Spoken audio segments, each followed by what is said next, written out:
Episode 3 की शुरुआत में हम एक नौजवान सोल्जर को देखते हैं जो आसमान की तरफ घूर रहा है। वह आसमान में कुछ ढूंढने की कोशिश कर रहा है। कुछ सोल्जर उसे देखते हैं और सोचते हैं कि आखिरकार वह आसमान की तरफ क्यों देख रहा है। पीछे खड़ा सोल्जर उसे पहचान जाता है और उसे बुलाता है। इस सोल्जर का नाम है ब्लाइथ। पूछने पर वह बताता है कि प्लेन से कूदते वक्त वह अपनी कंपनी से अलग हो गया था और तब से उन्हें ढूंढ रहा है। ये बताने पर वह बाकी सोल्जर्स के साथ आगे बढ़ चलता है। ब्लाइथ अब अपने बाकी साथी सोल्जर्स के साथ मिल जाता है। उसका दोस्त उसे पिछली लड़ाई के बारे में बताता है जिसमें उन्होंने बहुत सारे जर्मन सोल्जर्स को मार दिया था। इतने में एक सीनियर ऑफिसर सारे सोल्जर्स को बुलाता है और बताता है कि हमारे नए ऑर्डर्स आ गए हैं और हमें आगे बढ़ना है। सभी सोल्जर्स तैयार होते हैं और निकल पड़ते हैं आगे की लड़ाई के लिए। रात का सीन है और सभी सोल्जर्स आगे बढ़ रहे हैं। हर तरफ जलती हुई गाड़ियां दिखाई दे रही हैं। मरे हुए सोल्जर्स दिखाई दे रहे हैं। एक सोल्जर कहता है कि हमारे काफी सारे साथी आगे निकल गए हैं और हमें उन्हें ढूंढना होगा। दो सोल्जर्स आगे बढ़कर बाकी सारे सोल्जर्स को ढूंढने जाते हैं। अचानक एक सोल्जर को लगता है कि उसके सामने कोई खड़ा हुआ है और वह उसका साथी सोल्जर ही निकलता है। वह सोल्जर उसको बोलता है कि तुम पीछे जाओ और बाकी सारे लोगों को खबर दो कि हमने बाकी सारे लोगों को ढूंढ लिया है। ब्लाइथ आगे बढ़ता है और उसे एक जर्मन सोल्जर दिखाई देता है। वह उसे देखकर डर जाता है, लेकिन पीछे से ऑफिसर विंटर्स आता है और उसे बताता है कि यह सोल्जर मर चुका है। अगले सीन में हम देखते हैं कि ऑफिसर विंटर्स और उसके सारे सोल्जर्स नॉर्मंडी में पहुंच चुके हैं। जैसे ही वो लोग आगे बढ़ने की कोशिश करते हैं, जर्मन सोल्जर्स उन पर जबरदस्त फायरिंग शुरू कर देते हैं। यह देखकर सारे अमेरिकी सोल्जर्स छुप जाते हैं। ऑफिसर विंटर्स सभी को बोलता है कि यहाँ पर मत छुपो और आगे बढ़ो। सभी सोल्जर्स आगे बढ़ते हैं, धीरे धीरे गोलियों का सामना करते हैं। कुछ पीछे के रास्ते से भी आगे बढ़ते हैं, लेकिन जर्मन सोल्जर्स बहुत सारे हैं और हर तरफ से गोलियां चला रहे हैं। कई अमेरिकी सैनिक गोली लगने की वजह से मारे जाते हैं। एक अमेरिकी सोल्जर्स उन पर ग्रेनेड से हमला करता है और सारे जर्मन सोल्जर्स को मार देता है। अब वह आगे बढ़ता है और एक एक करके हर बिल्डिंग में जाता है, उसकी खिड़की तोड़ता है और उसमें बम फेंक देता है, जिससे जर्मन सोल्जर्स मर जाते हैं। एक जर्मन सोल्जर घायल होकर बाहर आता है तो उसको गोली से उड़ा दिया जाता है। एक अमेरिकी सोल्जर बिल्डिंग में घुसता है। वह अपनी गन से गोली चलाने ही वाला होता है कि अचानक देखता है कि वहाँ पर एक जर्मन परिवार है, एक औरत, एक बच्चा और एक आदमी। वो वहाँ से वापस आ जाता है। अचानक वो देखता है कि जर्मन सेना का टैंक आ रहा है। वह सारी बिल्डिंग्स को बम से उड़ा रहा है। वे सभी सोल्जर्स को वहाँ से तुरंत निकल जाने के लिए बोलता है, क्योंकि अमेरिकी सोल्जर्स की बंदूकें किसी भी टैंक का सामना नहीं कर सकती हैं। अब उन्हें एक दूसरी स्ट्रेटजी पर काम करना होगा। एक बम धमाके में तो एक अमेरिकी सोल्जर की टांग ही उड़ जाती है। एक दूसरा सोल्जर धमाके से दूर जाकर गिरता है। सोल्जर अब एक बिल्डिंग के अंदर जाता है। वह पीछे के दरवाजे से बैकयार्ड में चला जाता है। वो बाहर निकल ही रहा होता है कि वहाँ जोरदार धमाका होता है। धमाके में घायल होकर वह सोल्जर बाहर निकलता है और उसके साथी उसको देखकर डर जाते हैं, क्योंकि उसका चेहरा धमाके में पूरी तरह घायल हो चुका होता है और उसका पैर भी धमाके में घायल हो जाता है। अब कुछ अमेरिकी सोल्जर्स एक बिल्डिंग की ऊपरी मंजिल पर चले जाते हैं और भागते हुए जर्मन सैनिकों को एक एक करके गोली से उड़ा देते हैं। इतने में ऑफिसर विंटर्स के पास एक सोल्जर आता है और उन्हें बताता है कि पीछे हमारी सेना आ रही है। अब ऑफिसर विंटर्स एक गली में खड़ा है और अचानक उसके पैर में गोली लग जाती है। अगले सीन में हम देखते हैं कि ऑफिसर विंटर्स उस गोली को निकलवा रहा होता है। उसका साथी आकर उसका हालचाल भी लेता है। कैप्टन विंटर्स उसे बताता है कि वो इतनी जल्दी नहीं मरेगा। वो डॉक्टर उसे बताता है कि ऑफिसर ब्लाइथ अजीब तरह से बिहेव कर रहा है। पूछने पर सोल्जर ब्लाइथ ऑफिसर विंटर्स को बताता है कि उसे कुछ भी दिखाई नहीं दे रहा है। उसके आंखों के सामने एकदम से अंधेरा सा छा गया है। ऑफिसर विंटर्स उसे हिम्मत देता है। अगले सीन में वह विंटर्स को बताता है कि अब उसे दिखाई दे रहा है और अब वो ठीक भी महसूस कर रहा है। अगले सीन में हम देखते हैं कि कुछ सोल्जर धूप में आराम कर रहे हैं। चलिए सुनते हैं कि आखिर वो क्या बोल रहे हैं। आराम का वक्त खत्म हुआ, अब आगे चलने की तैयारी करो।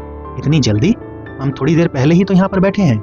हम यहाँ पर थोड़ी देर और आराम करेंगे और उसके बाद निकलेंगे। तुम पागल हो क्या? तुम जानते हो कि वो आदमी कौन है? मैंने उसके बारे में कुछ अफवाह सुनी है कि उसके साथियों ने कुछ जर्मन सोल्जर्स को पकड़ लिया था। वह उनके पास गया और पहले तो उनको सिगरेट पिलाई, लेकिन जैसे ही उस जर्मन सोल्जर ने पहली सिगरेट का कश लिया, उसने उन सारे सोल्जर्स को गोलियों से भून दिया। तो अगर उसे उन सोल्जर्स को मारना था तो उसने पहले सिगरेट ही क्यों पिलाई? यही तो बात है, इसीलिए सब उसे पागल सोल्जर कहते हैं। अब अगले सीन में सभी सोल्जर्स आगे बढ़ रहे हैं। एक सोल्जर कहता है कि हमेशा ऐसा ही क्यों होता है कि सबसे आगे हम ही होते हैं, ना कभी पीछे ना कभी बीच में, बल्कि सबसे आगे। हमारी सोल्जर्स की कंपनी हमेशा सबसे आगे होती है। इतना कहते ही वहाँ पर गोलियां चलने लगती हैं। जर्मन सोल्जर्स ने उन पर हमला कर दिया है। अचानक हुए इस हमले से अमेरिकी सोल्जर्स घबरा जाते हैं और वहीं पर डेरा डाल देते हैं। अब रात हो गई है, आगे बढ़ने का रास्ता नहीं है, क्योंकि आगे की तरफ से उन्हें जर्मन सोल्जर्स ने घेर लिया है। अब वो सब यहीं रुकने पर मजबूर हैं। एक सोल्जर ब्लाइथ का हाल चाल पूछता है और उससे पूछता है कि क्या अब उसकी तबीयत ठीक है। वह उसे बताता है कि उसे हिस्टोरिकल ब्लाइंडनेस हो गई थी, लेकिन अब वो बिल्कुल ठीक है। अब हम ब्लाइथ को देखते हैं कि वह देर रात तक उल्लू की तरह जाग रहा है। उसका साथी उसे पूछता है कि तुम थोड़ी देर सो क्यों नहीं जाते हो? तो वो बोलता है कि सर अभी मुझे नींद नहीं आ रही है। ये कहने पर उसका साथी बोलता है कि आगे जाकर देख कर आओ कि वहाँ पे इतना शोर क्यों मच रहा है। ब्लाइथ आगे जाता है तो उसका सीनियर ऑफिसर उसे बताता है कि अब सब कुछ ठीक है और तुम अपनी जगह पर वापस जा सकते हो। सोल्जर ब्लाइथ अपने सीनियर से कन्फेस करता है कि जब वह प्लेन से कूदा था वह एक जगह पर जाकर छुप गया था और उसने अपनी यूनिट को ढूंढने की कोई भी कोशिश नहीं की थी। वो काफी टाइम तक वहाँ पर छुपा रहा और इस चीज की वजह से वो बहुत ही शर्मिंदा है। ये कहने पर उसका सीनियर उसे समझाता है कि यहाँ पर हर कोई डरा हुआ है, लेकिन यह वॉर हमें किसी भी हालत में जीतना है। अब सुबह हो चुकी है और सोल्जर्स आगे की स्ट्रेटेजी पर काम कर रहे हैं। इतने में ही फिर से गोलीबारी शुरू हो जाती है। हर तरफ गोलीबारी और बम फट रहे हैं। ऑफिसर विंटर सारे सोल्जर्स के पास जाकर उनका हौसला बढ़ा रहा है। अब दोनों तरफ से गोलीबारी बराबर चल रही है। हम देखते हैं कि सोल्जर ब्लाइथ एक गड्ढे में छुपा हुआ है और गोलियों की आवाज से डरकर जोर जोर से चिल्ला रहा है। इतने में अमेरिकी सोल्जर देखता है कि जर्मन सोल्जर्स के टैंक आ गए हैं। अमेरिकी सोल्जर ये देखकर वापस आने लगते हैं क्योंकि उनकी बंदूकें और मशीन गन टैंक का सामना नहीं कर सकते। सोल्जर ब्लाइथ अभी भी उस गड्ढे में छुपा हुआ है। ऑफिसर विंटर्स वहां जाकर उसे उस गड्ढे से निकालता है और बोलता है कि गोली चलाओ और दुश्मन को मारो। ब्लाइथ बड़ी ही मुश्किल से हिम्मत करता है और गोली चलाता है। पहली गोली चलाने के बाद उसे थोड़ा कॉन्फिडेंस आता है और अब वह जर्मन सोल्जर्स पर ताबड़तोड़ गोलियों से हमला शुरू कर देता है। अगले सीन में हम देखते हैं कि दो सोल्जर्स रॉकेट लॉन्चर्स की मदद से जर्मन सेना पर हमला कर रहे हैं। उन्होंने रॉकेट की मदद से एक जर्मन टैंक को भी उड़ा दिया है। अब हम देखते हैं कि अमेरिकी सेना भी टैंक लेकर आ चुकी है और जर्मन सेना पर हमला कर दिया है। इन अमेरिकी टैंक्स का सामना जर्मन सोल्जर्स नहीं कर पाते और वहां से भागने लगते हैं। भागते हुए जर्मन सैनिकों पर अमेरिकी सोल्जर हमला कर देते हैं, गोलियां चला देते हैं। वह किसी को भी जिंदा नहीं छोड़ना चाहते। अब हम ब्लाइथ को देखते हैं कि वह जर्मन सोल्जर्स को देख रहा है। वह उन पर गोली चलाने के लिए तैयार होता है, निशाना लगाता है और गोली चला देता है। निशाना बिल्कुल ठीक जर्मन सोल्जर को लगता है। अब अमेरिकी सोल्जर अपनी जीत का जश्न मना रहे हैं, सिगरेट पी रहे हैं और ब्लाइथ को अब थोड़ी संतुष्टि है कि ये लड़ाई खत्म हुई और वह अभी भी जिंदा है। एक सोल्जर आकर उससे पूछता है कि दोस्त क्या तुम ठीक हो? लेकिन ब्लाइथ कुछ नहीं बोल पाता और चुपचाप वहाँ से चला जाता है। वो उसी जगह पर जा रहा है जहाँ पर उसने उस जर्मन सैनिक को गोली मारी थी। उसे कुछ खून के निशान दिखते हैं। उन निशानों का पीछा करके वो आगे बढ़ता है तो उसे वो जर्मन सोल्जर दिखाई देता है जिसने उसको गोली मारी थी। वो उस मरे हुए सैनिक को देख रहा है। उसकी जैकेट पे लगा हुआ फूल वो निकालता है और उसे अपनी जैकेट पर लगा लेता है। अब अमेरिकी सोल्जर्स आगे बढ़ रहे हैं। उन्हें एक खाली बिल्डिंग दिखाई देती है, लेकिन उन्हें लगता है कि इसके अंदर भी कुछ जर्मन सैनिक हो सकते हैं और हम अगर उनके सामने गए तो वो हम पर हमला कर सकते हैं। वह ऑफिसर बोलता है कि हमें 2 वॉलंटियर्स चाहिए जो अंदर जाकर बिल्डिंग का मुआयना कर सकें। सोल्जर ब्लाइथ खड़ा होता है और कहता है कि वहाँ पर मैं जाऊंगा। उसके साथ 2 साथी भी आ जाते हैं। अमेरिकी सैनिकों का अंदाजा बिल्कुल ठीक था। उस बिल्डिंग के अंदर जर्मन सैनिक छुपे हुए थे जिन्होंने गोलियां चला दी। एक गोली जाकर सोल्जर ब्लाइथ के गर्दन में लग जाती है और वह घायल हो जाता है। उसके दोस्त उसे वापस खींचकर ले आते हैं। डॉक्टर उसकी जांच करता है और उसे मेडिकल कैंप के लिए भेज देता है। अब हम देखते हैं कि ब्लाइथ की हालत ठीक नहीं है और वह अभी भी एक सोच में डूबा हुआ है और उसी आसमान को देख रहा है। अगले सीन में हमें 2 सोल्जर्स मोटरसाइकिल पर दिखते हैं। वे दोनों बहुत खुश हैं और बियर भी पी रहे हैं। अगले सीन में हम देखते हैं कि सभी सोल्जर्स कैंटीन में बैठकर खाना खा रहे हैं और आपस में बातचीत कर रहे हैं। एक सोल्जर बाकी सभी सोल्जर्स को एक पोएम भी सुना रहा है जिसे सुनकर सभी लोग बहुत खुश होते हैं। इतने में एक सीनियर ऑफिसर सामने आता है और सभी सोल्जर्स को बताता है कि आज सभी लोग जश्न मनाओ क्योंकि कल सुबह हमें फ्रांस निकलना है। अगले सीन में हम देखते हैं कि एक सोल्जर लॉन्ड्री से कपड़े ले रहा है। वह लेडी उसे बताती है कि ऑफिसर ब्लाइथ के भी कुछ कपड़े हमारे पास हैं, क्या आप उन्हें दे देंगे? यह सुनकर वह सोल्जर कुछ नहीं बोल पाता क्योंकि उसे पता है कि ब्लाइथ अब यहाँ पर नहीं आ सकता क्योंकि वो जंग में मारा जा चुका है और कभी लौटकर वापस नहीं आएगा। ऑफिसर ब्लाइथ की गर्दन में जो गोली लगी थी उसका घाव कभी भी ठीक नहीं हो पाया और 1 साल के बाद वो अपने जख्मों से लड़ता हुआ मर गया।